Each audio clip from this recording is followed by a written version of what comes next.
Selon la prophétie de Jérémie 46, qui dépeint le jugement de l'Égypte par Babylone, actuellement, dans notre temps, l'Égypte représente l'Iran, qui a un guide spirituel. En Iran, nous parlons de l'ayatollah. Au temps de l'Égypte antique, c'était le pharaon, mais ils ont les mêmes pouvoirs, ils ont les mêmes actions et ils ont les mêmes caractéristiques concernant le peuple. Et Babylone est l'épée de l'Éternel, la nation que Dieu utilise pour juger les autres nations. Et actuellement, ce sont les États-Unis d'Amérique avec Trump.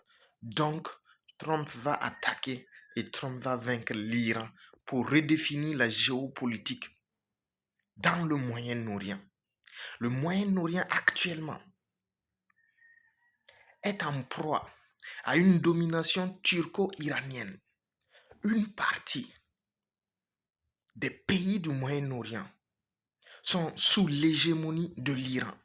Il est le fournisseur de tous les pays chiites, c'est-à-dire que tous les pays qui se réclament du mouvement chiite dans le monde entier dépendent de l'Iran et sont soutenus par l'Iran et sont foncièrement opposés à Israël.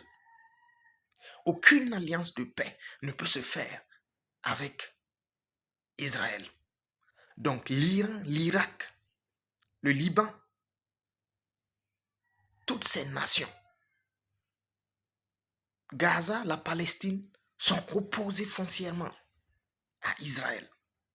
Et de l'autre côté, la Turquie, avec la Syrie et toutes les nations arabes sunnites, c'est-à-dire dont le fondement est directement du prophète Mohammed. Mais les chiites, leur fondement est d'Ali, un compagnon du prophète. Donc, au Moyen-Orient, pour que l'antéchrist émerge, il faut que naisse une personne qui puisse traiter avec Israël. Alors que actuellement ce n'est pas le cas. Une personne est en train de monter dans le Moyen-Orient dont les sentiments sont plus apaisés envers Israël et les autres mouvements religieux. C'est le président syrien, Mohamed Al-Julani. Il est actuellement soutenu par la Turquie. Et donc la géopolitique du Moyen-Orient est en train de basculer pour que la Syrie, qui sera le théâtre de la fin des temps, puisse prendre de l'ampleur au Moyen-Orient et au Proche-Orient.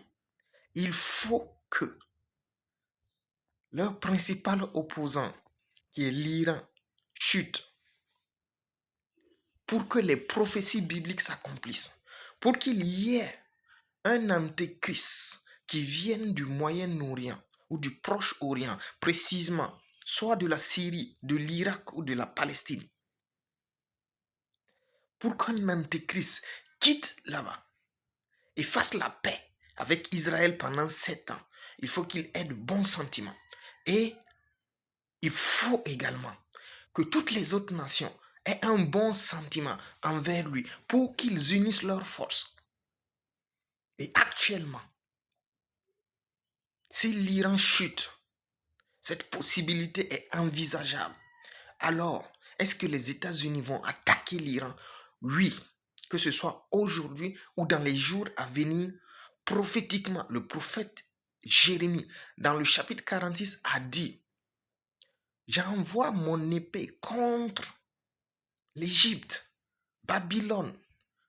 Et nous le voyons dans le temps de l'Antiquité. Babylone a assiégé l'Égypte et l'a vaincu. De la même manière, Trump est en train d'assiéger l'Iran et va vaincre l'Iran. Parce que l'Iran ne va pas céder. L'Iran ne va pas céder volontairement.